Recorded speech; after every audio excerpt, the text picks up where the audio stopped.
Yeah, look at you. Look. Yeah, look. Your daughter is right here. Your daughter just got hit in the head with a metal chair. Like you physically assaulted him? Yeah, there's enough evidence there that I was like the aggressor. Damn. Yeah, and I was. At this time, you're going to be placed under arrest for DV, for domestic violence. So ABC has canceled The Bachelorette. What led to it is very clear. It was the video where you see Taylor attacking Dakota. Okay, so listen, before we even get into this, just know this situation, yeah, it's messy on a whole different level. Like not even regular drama messy. This is the kind of story where every time you think it can't get worse, it somehow does. Because we're talking about Taylor Frankie Paul, a reality star who had just been handed one of the biggest opportunities you can get on TV, literally stepping into the spotlight as the new lead for The Bachelorette.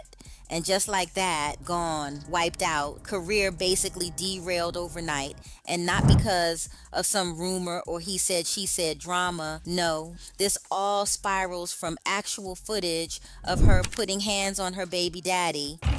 Look. Yeah, look. This is called physical abuse. And yeah, he recorded it.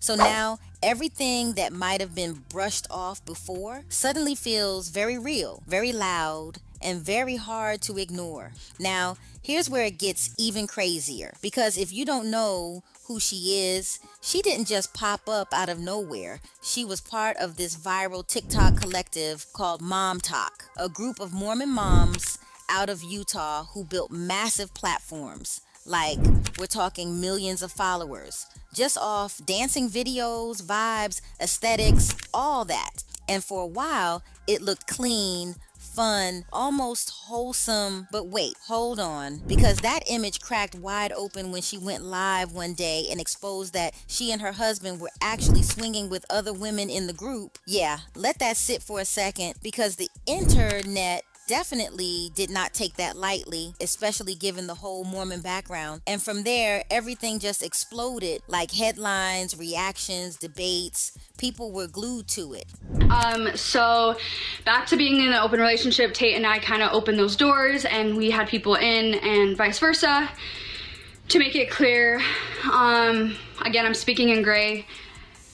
He never like fully went like, I don't know what you would call it if it's like soft swinging, but you don't like fully switch, if that makes sense, and go all the way. And to be honest, we had an agreement, like all of us, and I did step out of that agreement. And somehow, instead of that being the end, it actually turned into a bigger opportunity, because they ended up getting a reality show, The Secret Life of Mormon Wives, where they dive into everything: religion, marriage, cheating, divorce, identity, all the messy contradictions between their faith and their lifestyle. And let's be real, that contrast is exactly what kept people watching. It's controversial, it's layered, it's the kind of thing that makes people argue in comment sections for hours. We want to get into how you are behind closed doors. Should we open that door? Go for it. Okay, so should we talk about the way that you treat your boyfriend?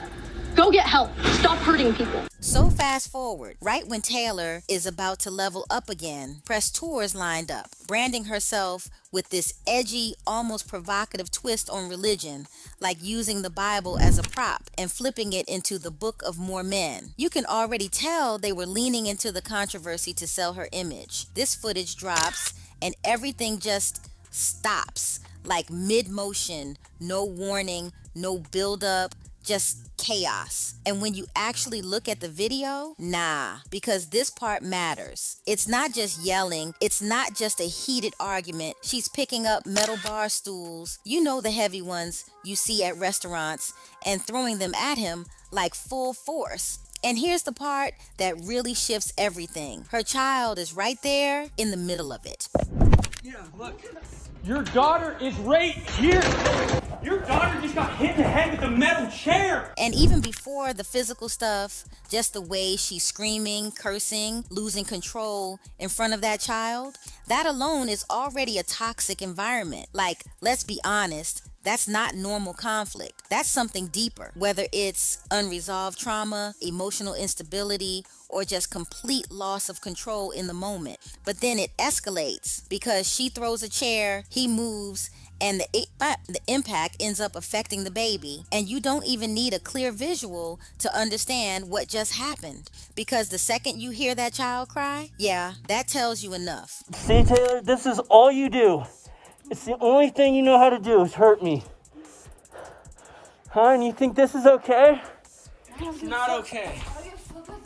Holy I don't give a f. Let me go. Stop.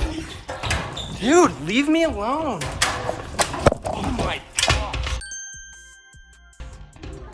Your daughter is right here. Oh my gosh. Oh my. You're you. And the energy in that room shifts instantly, like you can hear it. He goes from defending himself to being focused on the child, while she's still yelling, still escalating, and then, wait, doorbell rings, and it's the police, which already tells you neighbors probably heard that scream and thought something serious was happening, because it didn't sound like a normal argument, it sounded like distress. And what's wild is the second she sees the police, she switches up, nothing happened. And that right there raises questions, because if you're that out of control, how do you suddenly snap into awareness like that? You know what I mean? Like, you clearly understand the situation enough to try to downplay it. If you throw another chair, are you okay? Taylor! Get away from my daughter! Get away! Get help! Get away! Stop doing this! You threw me. Get the f. Dude, think of your kids! Gosh! You too. My daughter. Damn, you too. I'm my kids. I don't care. I love your kids. Oh, Yeah, I do. I freaking love them to death. as you throw me around. No, yeah, I don't care. Look what you're Shut doing the to me. No, nobody deserves Shut it. the f up, Dakota. You're not okay and you're drunk. Go God, answer your Dakota. I will. What? Oh my gosh. Shut the up. Taylor, stop. Shut up! Stop. Oh my gosh. Nothing. She's hammered. And so is he. I'm sober. But throwing stuff at me so Taylor, hard. stop. How about we separate? Taylor. Meanwhile, he's not playing along. You can tell he's thinking, I'm not going down for this. And even the officers are telling her to calm down, which means the chaos didn't just magically stop when they showed up. Now here's the twist that a lot of people are stuck on. This actually happened back in 2023, and some body cam footage had already been seen before, but nobody had seen the actual altercation like this.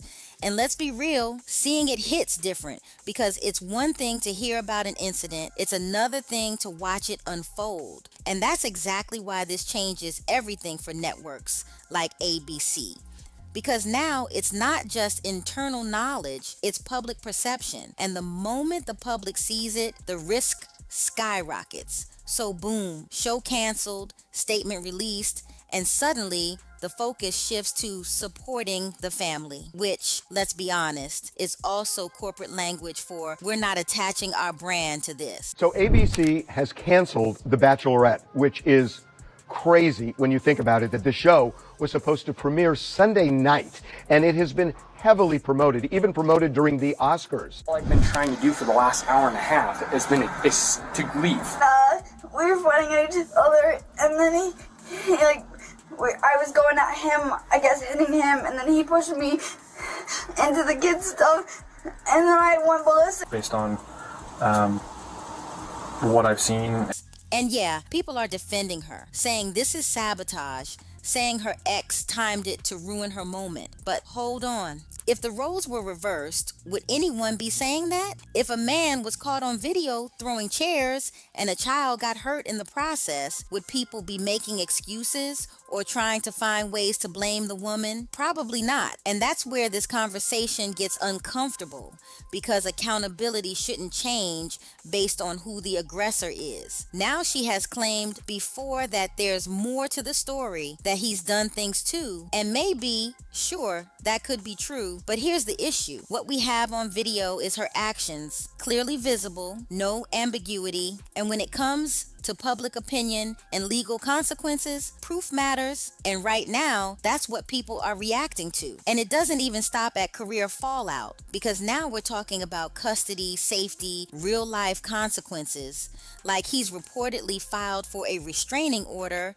and is going for sole custody, and based on what's out there, that's not a reach. That's a real possibility, which shifts this from celebrity drama into something way more serious. Because now it's about whether a child is in a safe environment. And honestly, this is why situations like this matter beyond just gossip. Because when there are no visible consequences, people start normalizing behavior like this, thinking it's just messy drama instead of something harmful. And that's dangerous, because this isn't just content. This is real life playing out with real stakes. So yeah, I need to know, what do you think about all of this? Do you feel like the cancellation was justified? Or do you think the timing of the footage changes how this should be viewed? And be real about it, because this one is layered. Hit that subscribe button, drop your thoughts below, and let's actually talk about it.